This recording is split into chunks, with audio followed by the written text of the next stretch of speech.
Governor ഏതറ്റം വരെയും പോകുമെന്നുള്ളതിൻ്റെ ഒരുപാട് ഉദാഹരണങ്ങളിൽ ഒരു ഉദാഹരണം മാത്രമാണിത്. അദ്ദേഹത്തിന് അവകാശമുള്ളതും ഇല്ലാത്തതും ഒക്കെ കാര്യങ്ങൾ ഭരണഘടനാ വിരുദ്ധമായിട്ട് ചെയ്തുകൊണ്ടിരിക്കുക. അപ്പോൾ അദ്ദേഹം വൈകാരികമായ നിലപാടാണ് പലതിലും എടുത്തുകൊണ്ടിരിക്കുന്നത്. എല്ലാറ്റിൻ്റെയും പിന്നിൽ പൊളിറ്റിക്സാണ്. ഇടതുപക്ഷ രാഷ്ട്രീയത്തിനെതിരായിട്ട് എന്തെങ്കിലും ചെയ്യാനാവുമോ എന്നുള്ള ശ്രമമാണ് ഇപ്പോൾ നടത്തിക്കൊണ്ടിരിക്കുന്നത്. മാധ്യമങ്ങൾ ഉൾപ്പെടെ നടത്തിക്കൊണ്ടിരിക്കുന്ന പ്രചാരവേലയെ ആ കുട്ടികൾ തന്നെ, ആ ക്യാമ്പസിലെ കുട്ടികൾ മുഴുവൻ ഒറ്റക്കെട്ടായി കക്ഷി രാഷ്ട്രീയത്തിന് അതീതമായി വിദ്യാർത്ഥി സംഘടനാ പ്രവർത്തകർ ഉൾപ്പെടെയുള്ളവർ അവർ തന്നെ വ്യക്തമാക്കി ഇങ്ങനെയുള്ള പ്രശ്നം ശരിയായ രീതിയിലുള്ള ഒന്നാണെന്ന് ന്യായീകരിക്കുന്നില്ല.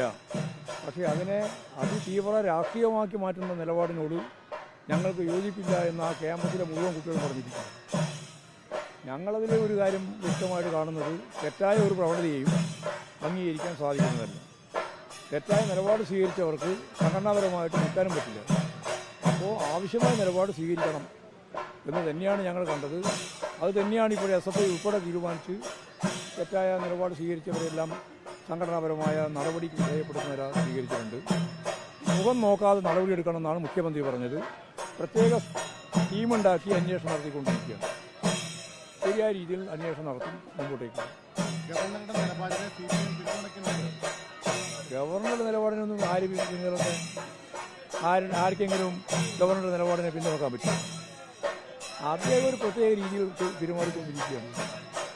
അതിനോടൊന്നും വേറെ വിശദീകരണം നൽകേണ്ട കാര്യമൊന്നുമില്ല.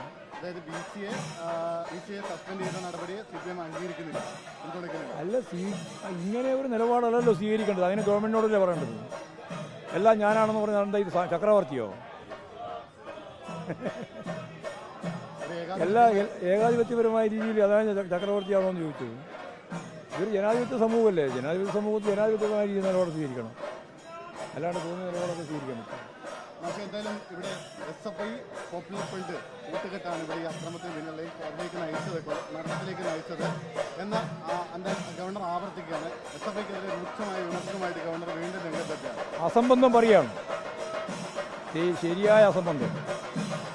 കമ്മ്യൂണിസ്റ്റ് ഇടതുപക്ഷ വിരുദ്ധത മൂത്ത് എന്തും പറയുന്ന നിലപാടിലേക്ക് കാര്യങ്ങൾ നീങ്ങുക. അത്രയേ ഉള്ളൂ എനിക്ക് തോന്നുന്നത്.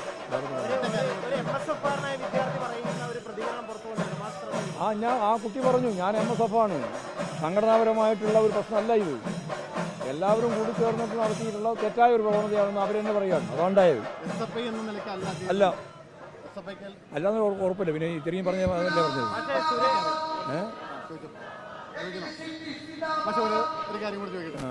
ചരിത്രത്തിൽ ആദ്യമായി സംസ്ഥാനത്ത് ജീവനക്കാരുടെ ശമ്പളം മുടങ്ങുന്ന ഒരു സാഹചര്യം ഉണ്ടായിരിക്കുന്നു. എങ്ങനെയാണോ? ഇല്ല, ശമ്പളമൊന്നും മുടങ്ങിയിരുന്നില്ല. ശമ്പളം മുടങ്ങിയിരുന്നില്ല. നിങ്ങൾക്ക് ഇഷ്ടമുണ്ടായില്ല അങ്ങനെ ഒരു ശമ്പളം മുടങ്ങിയെന്ന് പറയാൻ. പക്ഷേ ഇതേ നിലപാടാണ് പോകുന്നതെങ്കിൽ ശമ്പളവും മുടങ്ങും. അത് മുടങ്ങുന്നത് കേന്ദ്ര ഗവൺമെൻറ്റിൻ്റെ നിലപാടാണ്. കേന്ദ്ര ഗവൺമെൻറ്റിൻ്റെ നിലപാടിനെതിരായിട്ട് അതിശക്തിയായിട്ട് ഈ കേരളം പ്രതികരിക്കുക തന്നെ ചെയ്യും. അതുകൊണ്ട് അങ്ങനെ മുടങ്ങിപ്പോയാൽ വലിയ അപകടം സംഭവിക്കുമെന്നുള്ള തിരിച്ചറിയൊന്നും വേണ്ട. മുടങ്ങിയാൽ അതിൻ്റെ ഉത്തരവാദിത്വം കേന്ദ്ര ഗവൺമെൻറ്റിനാണ്. 1,07,500 കോടി രൂപ ഈ കേന്ദ്രം ഈ കഴിഞ്ഞ 7 കൊല്ലം കൊണ്ട് കേരളത്തിൽ ഇടതുപക്ഷ മുന്നണി ഗവൺമെൻറ് ഭരണം നടത്തിക്കൊണ്ടിരിക്കുമ്പോൾ കൊടുത്തിട്ടില്ല. ഇപ്രാവശ്യം 57,000 കോടി രൂപയും അതിന് പുറമെ 6,000 കോടി രൂപയുടെ പല സംസ്ഥാന കേന്ദ്ര സംയുക്ത പദ്ധതിയുടെ ഭാഗമായിട്ട് കൊടുക്കേണ്ടതും കൊടുത്തിട്ടില്ല. അപ്പോൾ ഇതെല്ലാം പറയണം രാജ്യത്ത്. നിങ്ങൾ ഈ ചോദ്യം ചോദിച്ചാൽ മാത്രം പോരാ. നിങ്ങൾ ശമ്പളം മുടങ്ങിയല്ലോ. നിങ്ങളല്ലേ പറഞ്ഞ മുടങ്ങിയോ? അതാ ചോദിച്ചത്. ശമ്പളം മുടങ്ങിയോ? നിങ്ങൾ മുടങ്ങിയോ ശമ്പളം? വെറുതെ പ്രചരണം നടത്തിക്കൊണ്ടിരിക്കുകയാണ്. ശമ്പളമൊന്നും മുടങ്ങിയില്ല. ഇങ്ങനെ തന്നെയാണ് കേന്ദ്ര ഗവൺമെൻറ് നിലപാടെങ്കിൽ ശമ്പളവും മുടങ്ങിയാൽ അത്ഭുതപ്പെടാനില്ല. അത് ശമ്പളം മുടങ്ങിയെന്ന് പറഞ്ഞാൽ ഉടനെ കേരളത്തിലെ ജനങ്ങൾ മുഴുവൻ പ്രകോപനപരമായി പിണറായി വിജയനെതിരായിട്ട് വരും ഞങ്ങൾ വിചാരിച്ചിട്ടുള്ളത്. അല്ല, നിങ്ങളെന്താ തിരിച്ച് പിണറായി വിജയൻ്റെ ഗവൺമെൻറ്റിനെതിരായിട്ട് ജനങ്ങൾ മുഴുവൻ ഈ ശമ്പളം മുടങ്ങിയ തിരിയുന്നതാണോ നിങ്ങൾ ധരിക്കുന്നത്? പിണറായി വിജയൻ്റെ ഗവൺമെൻറ് അല്ല ഉത്തരവാദി, കേന്ദ്ര ഗവൺമെൻറ്റാണ്, നരേന്ദ്രമോദി ഗവൺമെൻറ്റാണ്. ആ നരേന്ദ്രമോദി ഗവൺമെൻറ്റിൻ്റെ തെറ്റായ സാമ്പത്തിക സമീപനമാണ്. അതിനെ ജനങ്ങൾ ശക്തിയായിട്ട് പ്രതിരോധിക്കുകയും ചെയ്യും.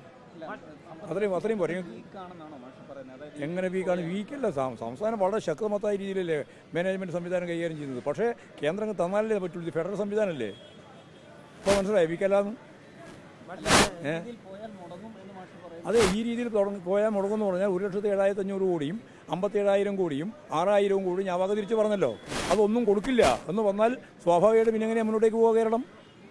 മനസ്സിലായി? ഇപ്പം സുരേഷ് ഗോപി ഒരു സഹായം തേടിച്ചെന്ന ഒരു കുടുംബത്തോട് പോയി ഗോവിന്ദനോട് ചോദിക്കുക.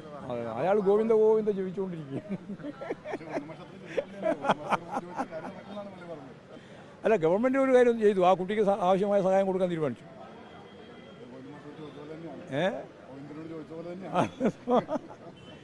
ഓരോരാൾ എന്തൊക്കെയാണ് പറയുന്നതെന്നും പറയാൻ പറ്റില്ല. ഇപ്പോൾ സുധാകരൻ പറയുന്നതിനെ പറ്റി ആയിരിക്കും പറയാൻ പറ്റുമോ? പറ്റില്ല. വി.ഡി. സതീശൻ പറയുന്നതിനെ പറ്റി എന്തെങ്കിലും പറയാൻ പറ്റുമോ? പിന്നെ ജനഗണമന പാടുന്നതിനെ പറ്റി എന്തെങ്കിലും പറയാൻ പറ്റുമോ? ഒന്നും പറയാൻ പറ്റില്ല. എല്ലാം നാക്കപ്പഴ.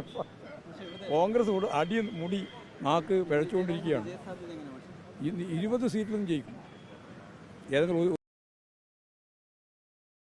പിന്നെന്താ? നിങ്ങളുടെ വിചാരം ഇവിടെ മാത്രം ജയിക്കുന്നതാണ്. ചരിത്രം മാറ്റി എഴുതാൻ പോവാണ്. അതായത് ഈ കേന്ദ്ര ഗവൺമെൻറ്റിനും ശിങ്കിടി പാടിക്കൊണ്ടിരിക്കുന്ന കേന്ദ്ര ഗവൺമെൻറ്റിൻ്റെ പൂർണ്ണമായ എല്ലാ അർത്ഥത്തിലും അവരെ വാഴ്ത്തിക്കൊണ്ടിരിക്കുന്ന കോൺഗ്രസിൻ്റെയും നിലപാടിനെതിരായിട്ട് ജനങ്ങൾ ശരിയായ രീതിയിൽ ചിന്തിച്ച് വോട്ട് ചെയ്യും. നിങ്ങൾ ചിന്തിക്കുന്ന പോലെയല്ല ജനങ്ങൾ ചിന്തിക്കുന്നത്. നിങ്ങൾക്ക് കഴിഞ്ഞ പ്രാവശ്യം മനസ്സിലായല്ലോ. ഇപ്പോഴോ തന്നെ നിങ്ങൾ ചിന്തിക്കുന്ന പോലെയല്ല ജനങ്ങൾ ചിന്തിക്കുന്നത്. ശരിയായ രീതിയിൽ ജനങ്ങൾ ചിന്തിക്കും. അപ്പോൾ അങ്ങനെ വന്നാൽ ഞങ്ങൾ 20 നിയോജക മണ്ഡലത്തിലും പാർലമെൻറ്റ് മണ്ഡലത്തിലും നമ്മൾ ജയിക്കും. പിന്നെ വന്നുകൊണ്ടിരിക്കുകയല്ലേ. കേന്ദ്ര ഗവൺമെൻറ് ഈ നിലപാട് ഇങ്ങനെ സ്വീകരിച്ചുകൊണ്ടിരിക്കുകയല്ലേ. കോൺഗ്രസ് ഇതേ നിലപാട് സ്വീകരിച്ചുകൊണ്ടിരിക്കുകയല്ലേ. അപ്പോൾ ഉറപ്പാണ്.